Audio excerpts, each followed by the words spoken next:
Hello, this is John Miares with the USDA NASS Great Lakes Regional Field Office in East Lansing, Michigan. In this presentation, I want to take the time to talk about staying safe when visiting farm operations. For many people, a farm can often invoke an image of a peaceful place full of fresh air and wide open spaces. In reality, farms are dangerous places for the unaware, with many dangers and hazards affecting people of any age. Agriculture is one of the most hazardous industries in the United States. Each year, thousands of farm workers are injured and hundreds die. Visitors to farms are not immune to their dangers. As we prepare to return to field enumeration, it is important that we spend some time talking about the hazards you must be aware of when you are visiting farms. Farms present certain hazards to those working on the farm and to those who are just visiting. Examples of those hazards include machinery and equipment, chemicals and pesticides, dust, electricity, falls, grain bins, livestock, toxic gases, extreme temperatures, sun exposure, and noise. As an enumerator, it's important to have a good understanding of these hazards and how to protect yourself. Falls are the most common accident in agriculture and can result in serious injury or death. Farm landscapes are unpredictable, as you can find anything from tire ruts to rocks, nails, animal droppings from one step to the next.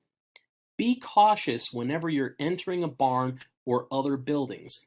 Ladders and stairways may be in disrepair. Some barns will have holes in the floor to allow for easy transport of hay to lower levels. These holes may be covered or clogged with hay, making them indistinguishable from the floor. You could fall 10 to 12 feet onto a concrete floor or a cattle stall. Even falling just 12 feet can kill a person. Wearing proper shoes and being aware of your surroundings can help avoid slips and trips that lead to falls. A power takeoff, or PTO shaft, is designed to transfer the mechanical power from a tractor to an implement. It is typically found at the rear of the tractor. PTOs can spin at extremely high speeds, either 540 revolutions per minute, which would be 9 revolutions per second, or 1,000 revolutions per minute, which would be 16.6 revolutions per second. At those speeds, a person's limb can be pulled into and wrapped around a PTO stub or drive shaft several times before the person, even a person with extremely fast reflexes, can react. Clothing such as pant legs, shoelaces, thread from a jacket, can be easily caught on a spinning shaft. Often, the point of operation of power takeoff shafts are not guarded on tractors or on other farm implements. When unguarded, the entire shaft of the driveline is considered a wrap point hazard. Injuries that can be sustained from PTO incidents include severe contusions, cuts, spinal and neck injuries, dislocations, broken bones, and scalping. Some incidents can result in fatalities. A number of serious injuries and deaths do occur as a result of animal-related incidents. Injuries inflicted by domestic animals include bites, kicks, and transmission of certain infectious diseases. Animals can be aggressive towards new people if they are startled or feel threatened. They can also be set off easily by objects and smells. When visiting an operation, don't interact with animals that are unknown to you. Be calm and deliberate around livestock. Approach any animals you must quietly and from the front to avoid startling them. Avoid the animal's blind spot. Avoid loud noises. Don't yell. Always leave yourself a way out in close quarters in case an animal starts behaving unpredictably. Use extreme caution around male farm animals especially. It's also good to avoid animals with newborns because parents may attack if they feel their offspring are in danger. Finally, you should wash your hands thoroughly after feeding or handling livestock to protect against disease or infections that could spread from animals to humans. Dehydration is a condition that occurs when a person loses more fluids than he or she takes in. Exposure to extreme heat can induce dehydration, nausea, exhaustion, stroke, and even death. Even among those who can endure a little discomfort, heat can take its toll over time. Signs of dehydration include thirst, feeling dizzy and lightheaded, having a dry or sticky mouth. Those symptoms are telling your body it's time to rehydrate. Fortunately, preventing dehydration is very simple. When spending time in the sun, it is crucial to drink plenty of fluids, especially water. In fact, you should drink fluids all day, whether you're thirsty or not. Part of preventing dehydration is staying cool in warm weather.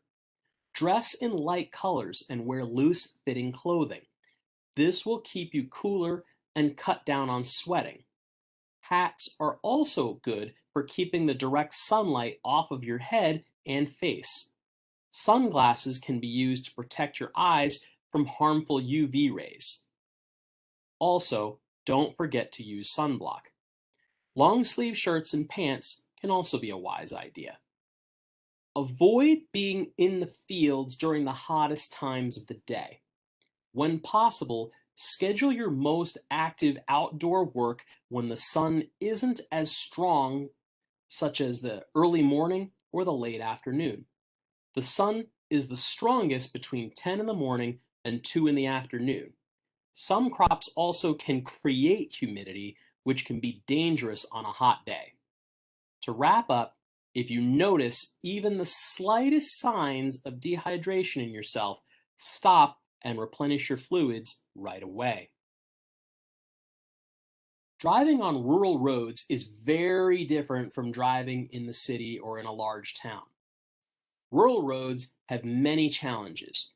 The roads are narrow, which usually will make passing vehicles impossible. They can have no shoulders or guardrails. They can have sharp or blind curves, hills, dips, poor signage, poor lighting, blind driveways. They can have rough pavement. They can have no pavement at all. You might see wild animals. You might see farm animals. You might see farm vehicle crossings. When driving in rural areas, be sure to take the following safety precautions. Always inspect your vehicle to make sure it's safe to drive. Consider taking it to a mechanic for a safety inspection before traveling on rural or mountain roads. Always check your tire pressure, tread depth, and condition, as rural roads don't have the best traction. Carry supplies in case you get stranded. You should have extra food, water, flashlights, blankets, flares, first aid kit, jumper cables, and other emergency supplies in case you get stranded. Remember, if you have a breakdown or an accident, help is not right around the corner. Make sure you don't get lost. Rural roads don't have a lot of street signs, so if you don't have a GPS navigation or there is no good cellular connection, you may get lost and end up on a dangerous or difficult road. It's always good to have a GPS and a map of the area to be sure you know where you're going before getting too far into a remote area. Stay within the speed limit or slower. Be careful of bad weather conditions. Avoid driving on rural or country roads when the weather conditions are poor, especially at night. If you're having trouble seeing, use your hazard lights to pull over to a safe spot, keeping your seatbelt on. And don't keep driving until the weather improves. When approaching a blind curve or a dip, slow down and move as far to the right as possible to avoid a collision with oncoming traffic. No matter where you are driving, It is important to always drive safely and follow the principles of defensive driving. Activate your low beam headlights when driving during the day. Maintain a safe following distance between your vehicle and other vehicles. Don't speed. Slow down in poor driving conditions. Use caution at intersections and interchanges. Look ahead in traffic for situations requiring quick action. Always wear your seatbelt. Avoid driving while impaired. Also, avoid distractions. If you need to use your cell phone to call or text someone, pull off the road first. As the summer season progresses, you're going to find yourself sharing the road with farm machinery. Farmers will be hauling semi-loads of grain, ranchers will be moving cattle and calves, machinery is going to dealers for final checks before harvest. As more machinery hits the road, it becomes time for everyone sharing the road to step up their efforts at staying safe.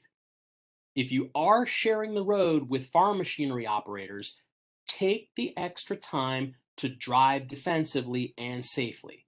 Again, always wear your seatbelt and insist that all of your passengers do the same.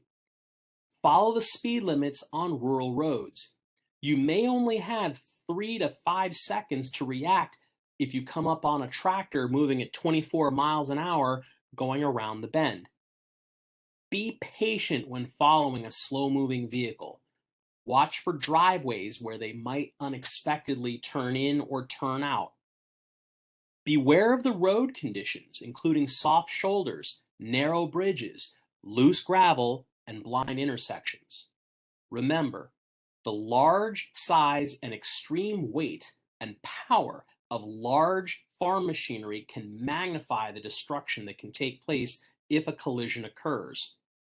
When you're out on the road in farm country this summer, be a role model of safety for your family and for others. Biosecurity at the farm level can be defined as the management practices enabling producers to prevent the movement of disease-causing agents onto and off of agricultural operations. This also will include environmental contamination. Most farms, especially livestock operations, have biosecurity plans to keep out diseases, limit the spread of disease, improve the overall health of their animals, reduce mortality losses, and improve profitability.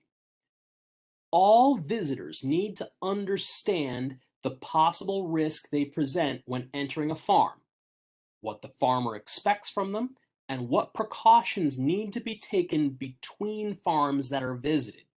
This applies to anyone entering or leaving the premises or who may be visiting other livestock operations, not just those of the same species or commodity types.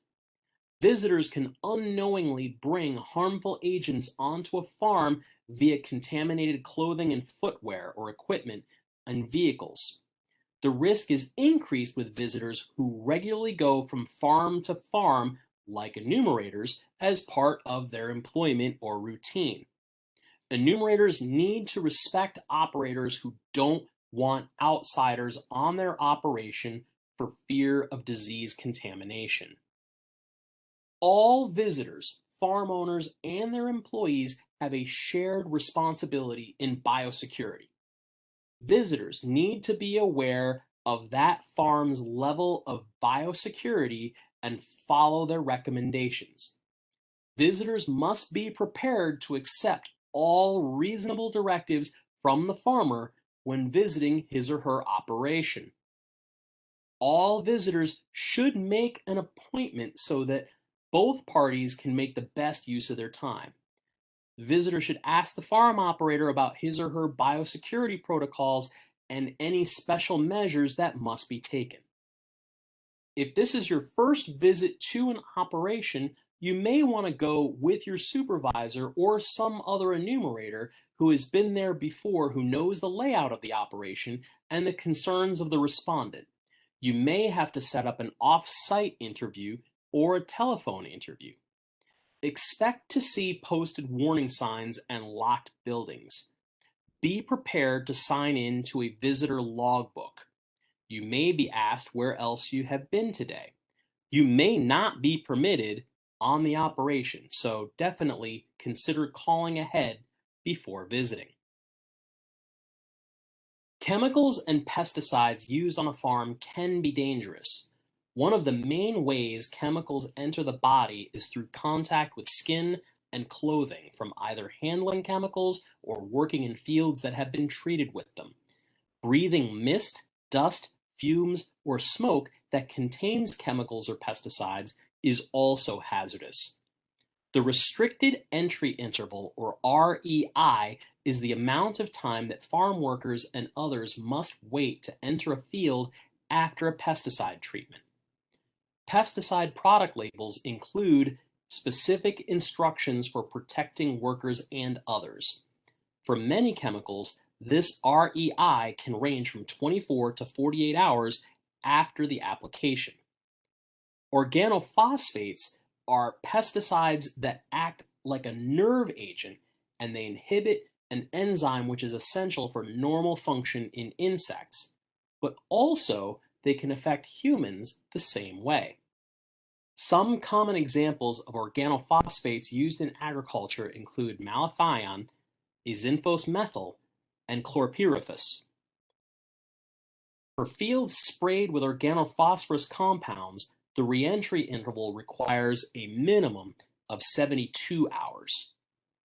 When entering a field, always be observant of any evidence that recent spraying may have occurred.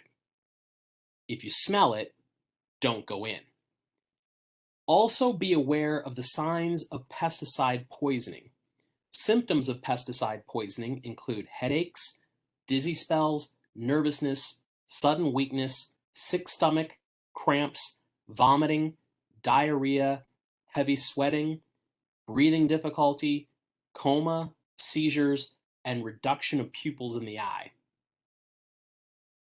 One of the questions on the Objective Yield Form A asks farmers if fields have been recently treated with organophosphorus compounds. If the answer is yes, and the field you are working with has been treated with organophosphorus chemicals within the last 30 days, you must wear a long sleeve shirt, long trousers, and head covering when entering the field. You do not want to wear any clothing more than 1 day without washing it. Limit your time in that field to a maximum of 6 hours per day. Thoroughly wash all of your exposed skin, whether it's hands, face, etc., that may have come into contact with plant foliage during the field visit.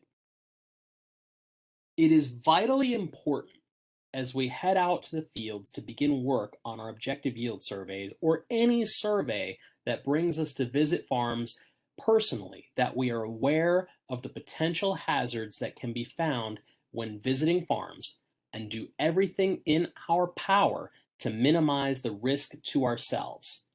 As we have discussed in this presentation, many things can go wrong on a farm, and the risk of illness, injury, or death can be especially high if a person is not careful, lacks the ability to monitor his or her level of fatigue, or gets complacent when performing tasks.